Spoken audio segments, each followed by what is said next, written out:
حضرت حذیفہ بن یمان ایک صحابی تھے، میرے نبی کریم علیہ السلام ان سے راز کی باتیں کرتے تھے۔ ہر بندے کا ہاضمہ ٹھیک نہیں ہوتا، سب سے راز کی بات نہیں کرنی چاہیے۔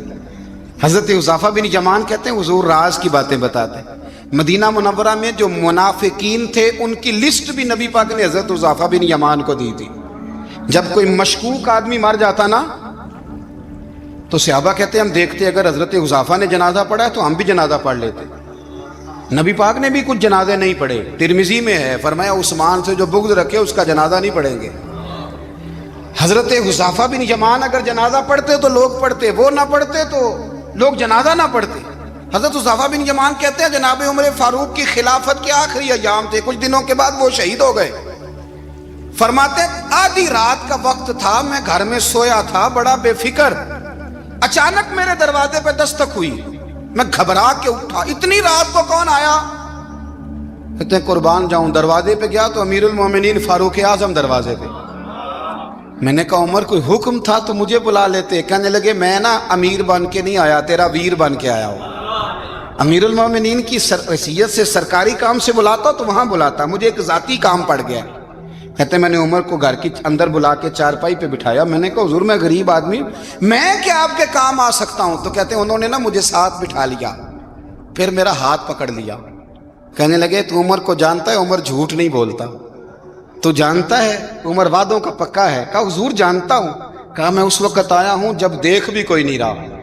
حضرت حذیفہ بن یمان کہتے ہیں پریشان ہو گیا، حضور پہلیاں نہ بجھوائے، مہربانی کریں بتائیں کدھر آئے ہیں؟ تو حضرت عمر فاروق فرمانے لگے 62 سال کا ہو گیا ہوں، 63 میں چل رہا ہے، داڑھی سفید ہو گئی ہے، الپک گیا، اٹھ فریدہ ستیا، داڑھی آ گئی پور، اگا نیڑے آ گئی، پیچھا رہ گئی دور، اب قبر اشر کا معاملہ صاف نظر آنے لگا ہے۔ کہا حضور مجھ سے کیا چاہتے ہیں؟ حضرت عمر رو پڑے، کہنے لگے آج میں عشاء کے بعد نکلا ہوں تو نبی پاک کے صحابہ مجھے نیک کہہ رہے تھے، پھر میں نے بچوں کی ماں سے اور بچوں سے بھی پوچھا ہے، وہ بھی مجھ سے راضی ہیں، پر حذیفہ تیرے ساتھ نبی پاک راز کی باتیں کرتے تھے، سچ بتا کہیں عمر کا نام منافقوں میں شامل تو نہیں؟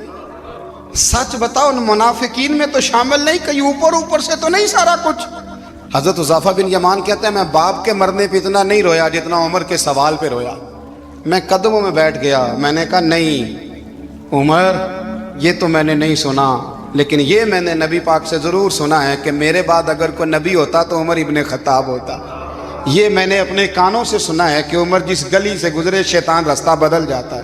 یہ میں نے اپنے کانوں سے سنا ہے کہ 950 سال حضرت جبریل جناب عمر کی شان بیان کریں تو پھر بھی بیان نہیں ہو سکتا۔ یہ میں نے ضرور سنا۔